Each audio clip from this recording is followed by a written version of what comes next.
Kurniawan Putra. Saya Aisyah Rahmatullah. Saya Helga Nurfadila. Nah, pada video kali ini kami akan menjelaskan sistem respirasi pada Pisces atau yang dikenal dengan ikan. Nah, halo guys. Dalam video kali ini kita akan membahas tentang sistem respirasi atau sistem pernapasan pada Pisces atau ikan. Nah, seperti yang kita tahu, respirasi atau pernapasan itu terjadi pada makhluk hidup.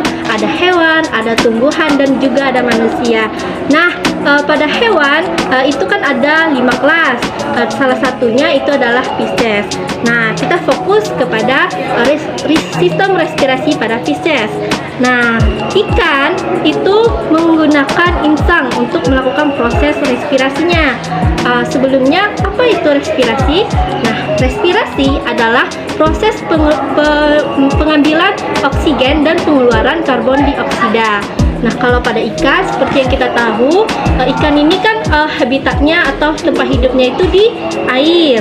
Nah, jadi ikan ini mengambil oksigen dari air tersebut. Nah, untuk organnya itu di air masuk melalui mulut, jadi ada organnya itu adalah mulut. Kemudian insang ini adalah organ utama dalam proses respirasi pada Pisces. Ada insang.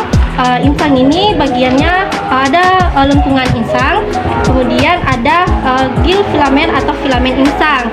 Nah, gill arch atau lengkungan insang ini nanti akan dilindungi operculum, yaitu bagian luar dan penutup dari si lamela atau lengkungan insang tersebut. Nah, untuk mekanisme dan histologi dari sistem respirasi pada Pisces akan dijelaskan oleh rekan saya selanjutnya. Baiklah teman-teman, lanjutan dari penjelasan rekan saya tadi mengenai sistem respirasi pada Pisces atau pada ikan.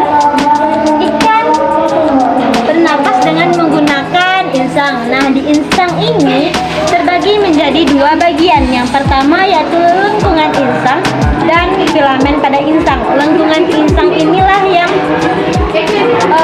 membentuk filamen insang tersebut sebagai tempat pembentukan filamen insang, di mana lengkungan insang ini sangat tipis sekali, dan di lengkungan insang ini terdapat pembuluh kapiler. Nah, baiklah, selanjutnya yaitu filamen insang. Filamen insang ini berbentuk seperti garis-garis atau filamen. Nah, di dalam filamen insang ini dia tuh terdiri dari filamen primer. Nah, di sepanjang filamen primer ini terdapat filamen sekunder, di mana fungsi filamen sekunder ini adalah untuk mengambil oksigen. Baiklah, saya akan melanjutkan penjelasan dari saudara saya tadi, yaitu lengkungan insang terdiri dari gerigi insang, membran basal, submukosa, tulang, jaringan lemak, arteri, epitel mukosa, dan sel mukus. Nah, selanjutnya kita akan membahas mekanisme respirasi pada Pisces ini, yang mana prosesnya itu terjadi pada saat gas CO2 diambil dari gas CO2 yang dilarut dalam air melalui insang secara difusi. Nah, dari insang tersebut oksigen diangkut melalui pembuluh darah ke seluruh jaringan tubuh. Dari jaringan tubuh tersebut, gas CO2 diangkut oleh darah menuju jantung, dialirkan ke seluruh tubuh. Proses ini terjadi terus-menerus.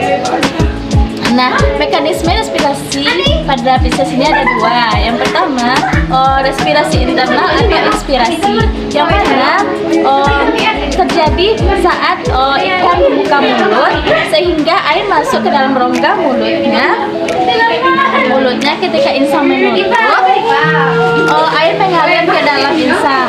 Pada tahap respirasi ini terjadi pertukaran gas CO2 dan oksigen dari aliran darah ke sel-sel.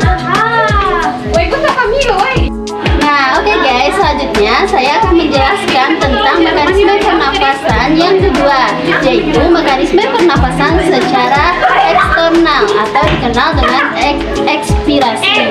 Nah, proses ekspirasi Respirasi atau respirasi secara internal terjadi saat mulut ikan tertutup. Nah, air masuk melalui celah insang dan terjadi pertukaran gas yang merupakan pertukaran oksigen dan karbon dioksida antara darah dan udara. Nah, darah mengikat karbon dioksida dan melepaskan. Nah, air masuk melalui celah insang dan terjadi pertukaran gas yang merupakan pertukaran oksigen dan karbon dioksida antara darah dan udara. Nah, darah mengikat oksigen dan melepaskan karbon dioksida ke dalam air.